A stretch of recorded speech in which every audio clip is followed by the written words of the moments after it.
Supply management for Canada's dairy sector includes import quotas on foreign products. It's been a major sticking point for Trump. He says the policy has been unfair to American dairy farmers. Speaking of dairy farmers, let's speak to one on this side of the border. Angus MacKinnon joins us now from his barns in Quebec. Angus, good morning to you. Good morning. We only have, Angus, so many details about what's come out so far around supply management. The Americans seem to suggest they're going to get more access to the Canadian market. Based on what you're hearing, what's your initial thought? Well, I watched the news like everyone last night and this morning.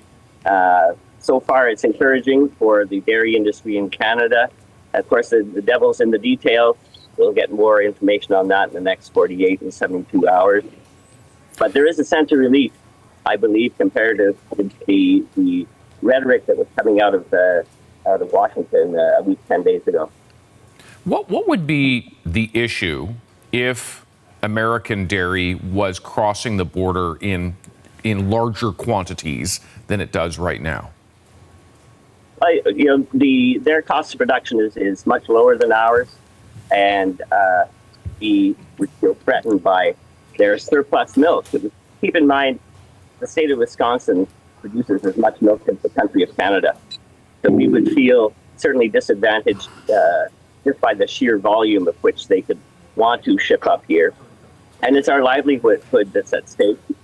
We depend on our quotas. It brings enormous stability, economic stability to the farms across the country in order to plan for the future.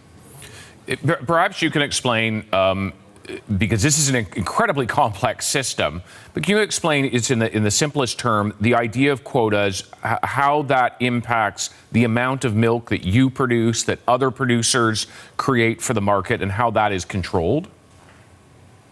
Certainly, every farmer has a milk quota. We have a maximum, a minimum that we can produce. There's a margin there that we have to produce year round.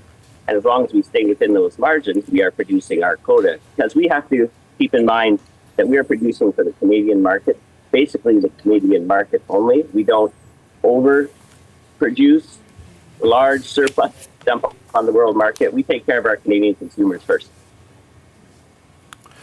Quebec's premier seems to have been briefed to some degree on this and didn't really offer a lot of details around what she'd heard around dairy, except to say that it is a red line for the province.